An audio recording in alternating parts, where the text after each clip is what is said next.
Namaskar.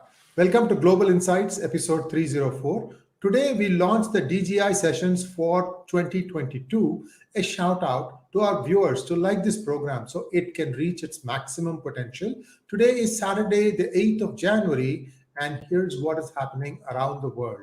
A huge fallout from the security breach of the Prime Minister continues in India. Global disaster and a state government that is engaged in political witch hunt. Namaskar, Sridharji. Welcome to PGurus channel. You are co-hosting, sir. What do you think is happening really? What do you think really happened in Punjab, sir? Namaskar. Good evening, everybody. Happy New Year to you all. And we are back. Very happy to be back with Sree and relaunch of the 2022 Daily Global Insights. Well, I think what's happening in India. Well, basically, this is a very big incident, and it's very intriguing to realize that the largest democracy, there seems to be an abject failure on the security protocols that needs to be applied. It doesn't matter who the prime minister, which political side of the ledger that he is, or political side of the aisle that he is. Based on all the initial reports and all the information that is coming through, it is fairly clear that there was a complete and total failure on the part of the protocols that should have been followed, particularly for the head of the nation. I think it's also intriguing, close on the heels of a major incident that occurred, which saw the chief of the defense services losing his life on the back of a helicopter crash with 11 other security personnel. And when you look at the scenes, it's quite astonishing that the prime minister of a nation being stranded and being blockaded with the police, being bemused spectators, or some even reports indicating they were part of this collaborative plot that appears to be coming out of India. One of the things that has been circulating for more than a year now is an animated cartoon, also called as Animatoon, which essentially shows the same thing that played out in January, Sridharji. And this is a very gory Animatoon. Somebody really has it for Prime Minister Modi. I just can't imagine, because he has not done anything in terms of trying to, hurt somebody unwisely. In fact, if anything, he has been very kind and patient with people. So I am just at a loss to understand why somebody has so much, venom and vitriol for this man. I mean, it just blows my mind, sir. That's just me. And Prime Minister Modi briefed President Ramnath Kovind on the security breach. 27 retired ex-IPS officers, including a former Punjab DGP, write to the president seeking action over breach in security. Siddharji, looks like there are more data coming out, and there is, perhaps some data will be shared with the Supreme Court. And also, I think the Home Ministry has asked for explanation from 13 people of the Punjab Police, including DGP. Yes, I think they were asked. The two sets of data. One is it was the DGP, one of the DGPs, who informed the NSG, or the National Security Group, which has the oversight, or the Special Protection Group, which has the oversight for the Prime Minister's security, had informed that the security protocol is not in place, or it is not advisable to confront and basically to return back. Prime Minister and the group heeded, and they went back. So obviously there is something that has come out.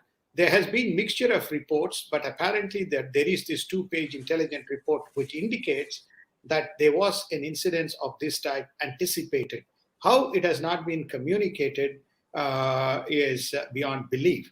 I watched the PGurus program, an interview of a very, very able and ex-diplomat or the official from the Ministry of Home Affairs, if I'm correct, yes. Mr. Money. Mr. Money, yeah. Yes, and he was very clear and specific, and he was not mincing words, which he said, this is not a dereliction of duty, but this is a design. He used the word design in his address when you spoke with him, I think yesterday, if I recall. So it seems to be a design.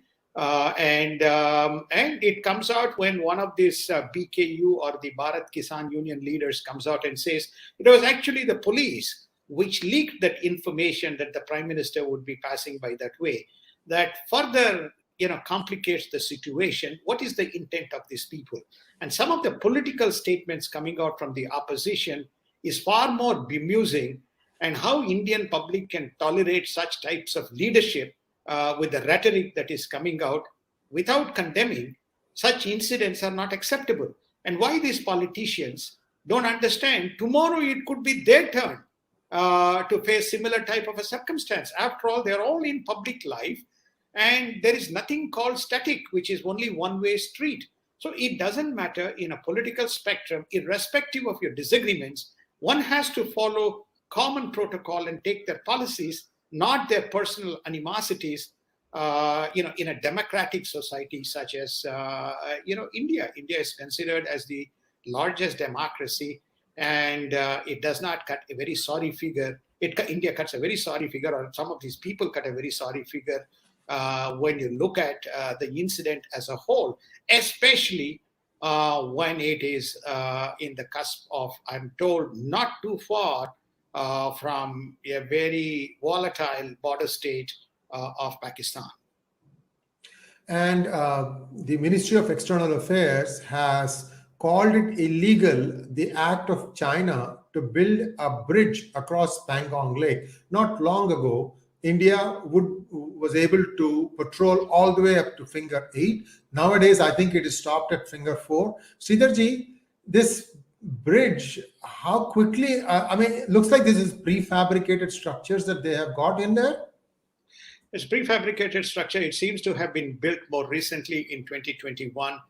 It seems to have occurred, in probably 4, 5, 6 months. Clearly, it seems to have occurred post the incident when India occupied, on the back of that Ladakh Galwan Valley incident, the strategic heights in the Kailash, especially around, I think, somewhere past or closer to the eighth peak or on top or above. So India had a strategic oversight, and there was a whole bunch of discussions that took place. There's mixed reactions whether actually India fully withdrew from those strategic positions as part of the negotiations, or whether still India holds some position in those remains a question. This particular bridge has been constructed with the intent, should such an incident occur where India occupy quite rapidly or attempt to occupy rapidly such heights from one side, north to south side of the lake, Chinese would be, PLA would be able to mobilize and move its troops and contain any such activity. That seems to be the intent of this specific bridge, preventing or mitigating India occupying strategic heights and having a complete oversight into the Tibetan plateau, any PLA movements. So it's very strategic, and it's a covert incident. Notwithstanding the fact it may have occurred, India is questioning that this whole area is illegitimate, and China has been occupying it since 1960 illegally. And India hits out at Chinese embassy for writing to members of parliament who attended the event hosted by Tibetan parliamentarians in exile. Wow. These are all totally unusual for, an ambassador to indulge in this kinds of stuff, Sridharji. Well, you can see China has taken a very aggressive posture. It seems to be a coordinated set of efforts that are going on. There is a rise in the voice of the opposition. And clearly that those who attended attended the Tibetan exiles calling for a meeting, attended, and that information has been very clearly and candidly leaked, which prompted the Chinese ambassador in absolute belligerence. Imagine if an Indian ambassador writes to some of the members of the Chinese CCP or Politburo members condemning certain incidents. What would the Chinese Communist parties or the Chinese government's reaction be? I think India is exhibiting its patience and tolerance, except responding with statements and what you call their protests. But unless India does something which is far more forthright, Chinese will continue to wag their tail. And as you can see, there's a series of activities which either one way or the other way, in some manner points fingers towards the Chinese, be it the border issues, be it some of the intransigence activities within India, some of the incidents that we have reported in terms of the grids and the strikes that occurred in some of those grids, and questions around the attack that took place in the serum labs in Pune, some of the information that was IP that was stolen. When you look at this series of stuff, and then the sporadic arbitrary growth of COVID and COVID-related variants in India, there's more than meets the pie in terms of the Chinese footprint. And the last and least of this is this particular incident where they had the belligerents to write to the local MPs when it is beyond the sovereign reach of the Chinese government. Very, very strange, sir. And there was a hangout that I did, I think it was a monologue, where I had also expressed some concern about how long will India act patient and that it needs to show some action. In fact, for the first time today, I'm telling you, Sridharji, that even in the helicopter crash of the CDS, there is one article by Major General Ashok Mehta in Daily Pioneer that talks about what happened in the black box when they played it back. The last 5 seconds of the black box up until the crash, there is complete silence. And from the beginning of the conversation up until the crash, there is not a single Mayday distress signal, which means everybody thought everything was going fine. But there is something really strange that happened there. It could have been a pilot malfunction, but I think India should be concerned, and maybe they may not be able to tell it to the outside world what they found, but I think there is something more there also that happened. And let's move on to the next item, because this also appears to be an attempted sabotage of something by an external power. Unit 2 of Kudankulam Nuclear Power Plant, the largest nuclear power plant in India, suffered an outage on Thursday owing to loss of power supply to control rods. Units 1 and 2 produce 1 gigawatt each. This incident occurred on Thursday morning AM. According to Power Systems Operation Corporation Limited, POCOSO, the outage was classified as forced outage. What forced outage is, Sridharji will explain to us. Sridharji, Kudankulam had a lot of challenges coming up. Finally, it is delivering, and now this. What happened, sir? Well, I think that the information is still in the discovery process. A forced outage, by simple definition, means there's not like some power tripped. So there was a power cutoff. That implies that there are nothing in systems and controls which points to an endemic failure in the system, but something that was triggered through intervention, which caused the power supply to be disconnected, which resulted in the immediate trippage. And as you can see, it was only producing 40%, and they are still working through, and I am sure we will get to know more details. But whether anything would be shared in India, no information gets shared. It's always smudged. But it is a very serious incident. This is the second major incident in the state of Tamil Nadu. If you take a look at it, again, it is washed under the carpet, the Starlight copper plant. That particular plant was shut down with a whole swag of protests and incidents. And now it has come to light that this was all orchestrated by external powers, which resulted in the shutdown. And that case is still continuing in the Supreme Court. And I think there's a lot of interesting information that one can glean. We have discussed it. And most of that went to the beneficiaries were China and Pakistan as a result of the loss of business that emanated from there. There is nothing from an economic, environmental, and other points of view. It seems to be a very collaborative and conducive efforts of some missionary and renegade organizations which has no interest in the development of India. Now, when you take a look at that incident, and when you take a look at the Kudankulam power plant incident, where 4 more units are likely to come up with 4 gigawatts or 4,000 megawatts of supply, all one can conclude is this yet another sabotage that is originating from outside? And could this happen without some kind of internal support from within the state, very similar to what happened in Punjab? So you can see from this gamut of incidents, India is facing a number of challenges with internal actors very much at play, not just simply blaming the external forces, which clearly has, one can pick who these players are, which, they don't seem to have much interest in seeing India being a great global power.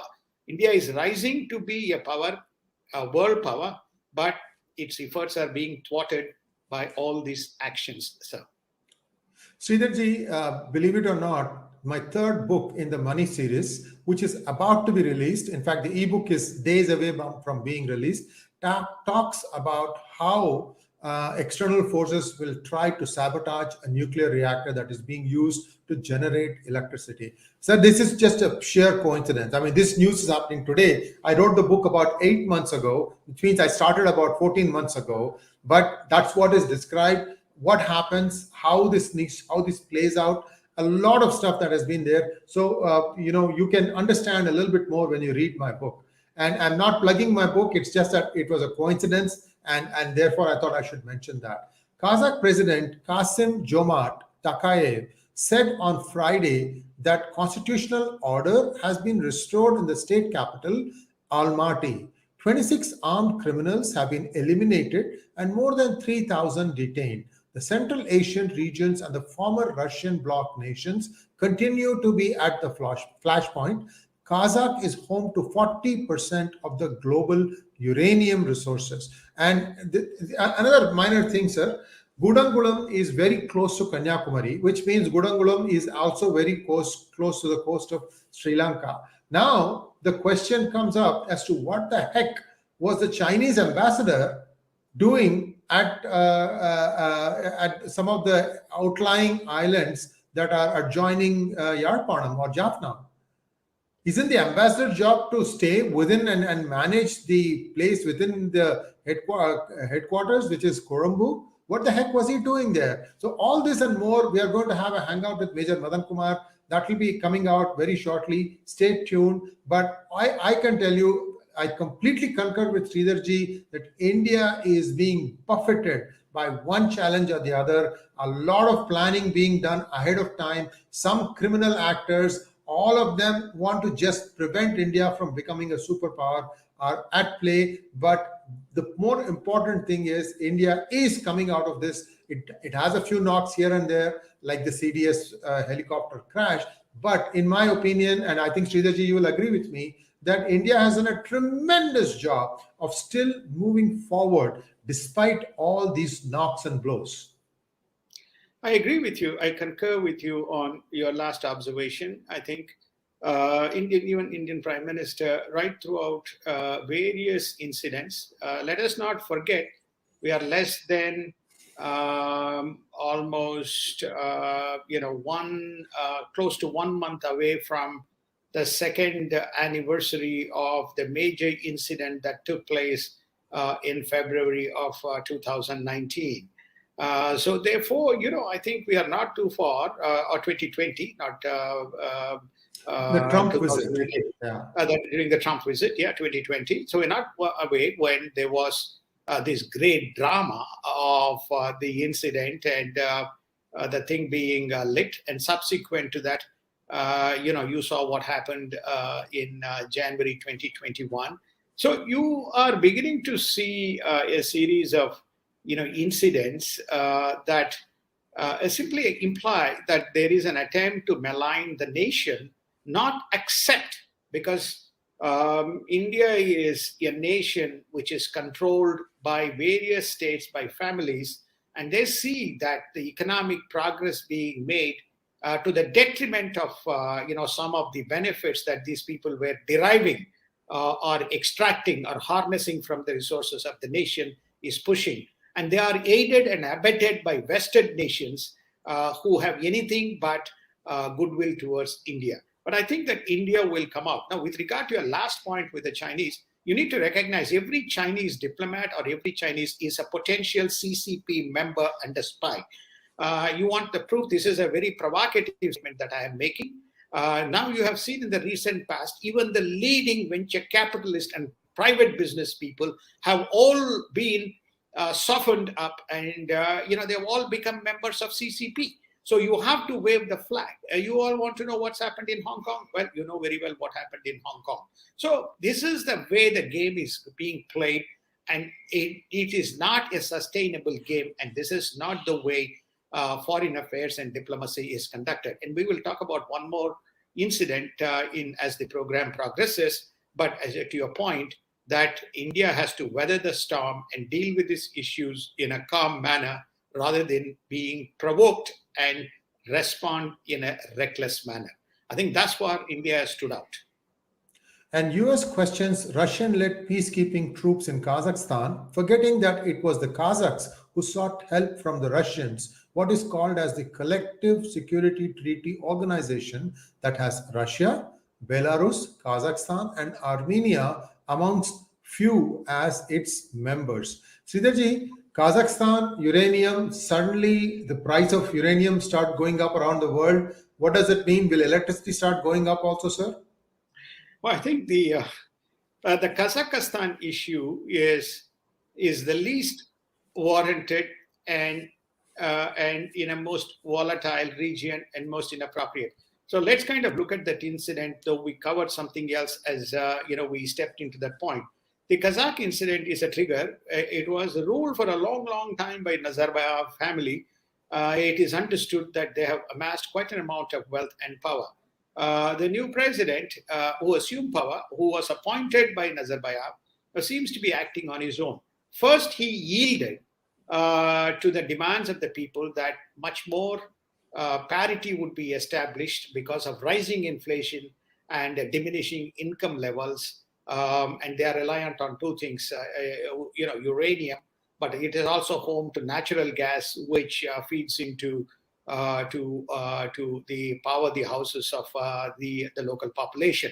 So there's been price rises in the natural gas, and there has been protests around runaway inflation.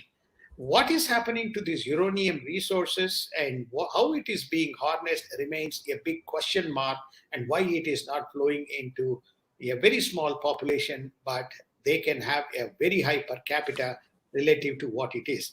So these incidents, I am told, is being played as a political fallout,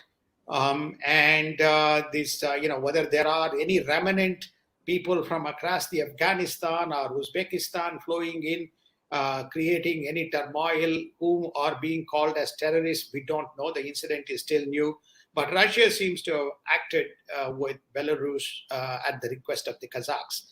And obviously the United States is protesting because it doesn't want another nation where Russia is exerting power. And, when you actually look at the map, you can see how these regions, proximus to Afghanistan, proximus to Belarus, and not too far from Ukraine, can become a potential kind of a big buffer in terms of the hotspots for the global issues, especially when you look at Russia-Ukraine issue, which is looming high in the horizon.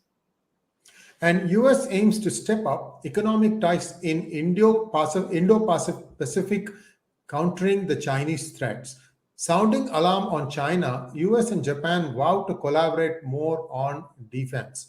United Nations to meet on Monday to discuss North Korean missile launch, and one wonders, beyond more sanctions, what is left to do to move against North Korea. Sridharji, North Korea also is infamous for one other thing, sir, creating fake currency. Yeah, but more than fake currency, the one that we are talking about has potential ramifications. Previously, they used to fire ballistic missiles, which used to either fly past Japan and land somewhere proximus to Hawaii in Pacific, or they will land somewhere near in the South China Sea or close to Japan Sea or the East China Sea, and dissipate.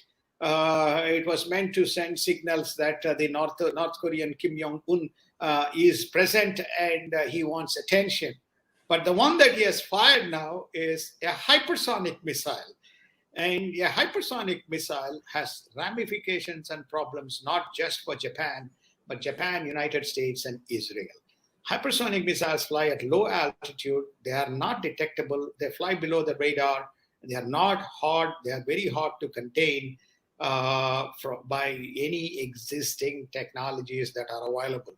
There is a fear that if this reaches Iran, what kind of consequences that the world will face, especially around the flashpoint of what we call as the Three-Eye region. So they are going to summon the United Nations, which is a hodgepodge body. Nothing has been achieved. And of course, the Chinese ally, they're a very close Chinese ally, and they fire a salvo just to say, oh, China, we're not coming to attend your Winter Olympics because we are blaming COVID-19 and the belligerence of the global powers. But I think there's something more than meets the eye as to why this missile has been fired, and number two, as to why these guys are boycotting the Winter Olympics.